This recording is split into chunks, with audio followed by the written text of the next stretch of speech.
कमी पावसामुळे काही जिल्ह्यांमध्ये निर्माण झालेले जे काही दुष्काळी परिस्थिती, टंचाईग्रस्त जे 40 तालुके आहेत, या संदर्भात देखील कॅबिनेटमध्ये चर्चा होऊन केंद्र सरकारकडे 40 तालुक्यांच्या संदर्भातली माहिती पाठवली आणि यांना आवश्यक ती मदत देण्याची विनंती देखील केंद्राकडे आम्ही केलेली आहे. त्याचबरोबर जे जस्टिस शिंदे कमिटीचा अहवाल, जो मराठवाड्यातला जुन्या नोंदी कुणबी असलेल्या तो एक प्रथम अहवाल जो त्यांनी सबमिट केलेला आहे, त्याच्यावर देखील चर्चा झाली आणि तो देखील अहवाल स्वीकारलेला आहे. मला वाटतं त्या माध्यमातून देखील मराठवाड्यातल्या ज्यांच्याकडे कुणबी नोंदी आहेत अशा मराठा समाजाला मोठ्या प्रमाणावर त्याचा फायदा होईल. त्याचबरोबर सुप्रीम कोर्टातल्या क्युरेटिव्ह पिटिशन जी आहे ती देखील तात्काळ त्याची सुनावणी घ्यावी अशा प्रकारची विनंती देखील सुप्रीम कोर्टाला करण्याचा निर्णय झाला आणि त्यासाठी जो आयोग आहे त्या आयोगाला देखील मराठा समाज मागास कसा आहे या संदर्भातला पूर्ण डेटा, इम्पिरिकल डेटा गोळा करण्याच्या सूचना दिलेल्या आहेत आणि त्याप्रमाणे कारवाई देखील सुरू झालेली आहे.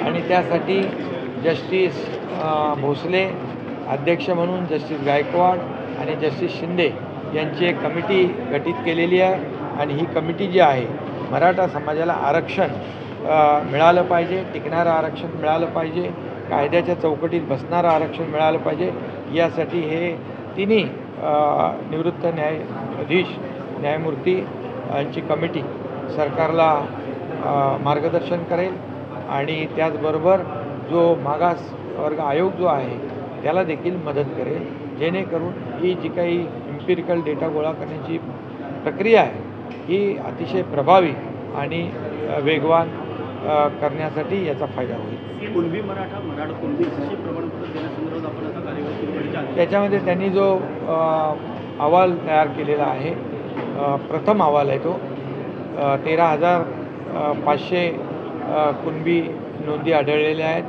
आणि त्या आज त्याला मान्यता कॅबिनेटमध्ये दिलेली आहे. याचा फायदा मराठा समाजाला नक्की होईल.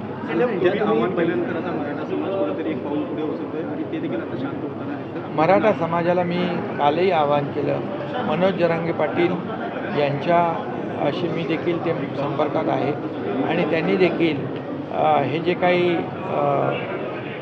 मराठा समाजाला आरक्षण देण्याची भूमिका त्यांची जी आहे तशी सरकारची देखील भूमिका आहे. मी ती भूमिका जाहीरपणे पण मांडलेली आहे आणि त्यामुळे थोडा याला वेळ दिला पाहिजे.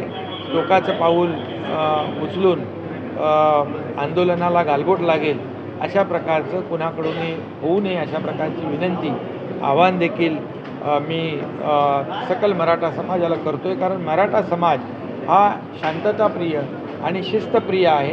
कारण गेल्या वेळेस 58 मोर्चे, लाखांचे 58 मोर्चे निघाले, लाखो लोक एकत्र जमा झाले, पण कुठंही हिंसात्मक आंदोलन कुठेही झालं नव्हतं. अतिशय शिस्तबद्ध पद्धतीने ही आंदोलनं झाली आणि त्या काळामध्ये मराठा समाजाला देवेंद्रजी मुख्यमंत्री असताना मी कमिटीमध्ये होतो, आरक्षण देण्याचं काम केलं होतं आणि म्हणून मराठा समाजाला माझी नम्र विनंती आहे की आपल्या आंदोलनाला गालबोट लागेल, हिंसात्मक आंदोलन होईल अशा प्रकारचं करू नका. कारण शेवटी आपलं शिस्तबद्ध पद्धतीने आंदोलन करण्याची आपली जी काही परंपरा आहे त्याला कुठेही गालबोट लागेल अशा प्रकारचं काम, कृत्य कुणाकडून होऊ नये अशा प्रकारची माझी भावना आहे आणि मनोज जरांगे पाटील यांनी देखील तशा प्रकारचं आव्हान मराठा समाजाला केलेलं आहे. यापुढे त्यांनी करावं आणि त्यांनी स्वतःच्या तब्येतीची, आरोग्याची देखील काळजी घ्यावी, त्याची देखील चिंता सरकारला आहे.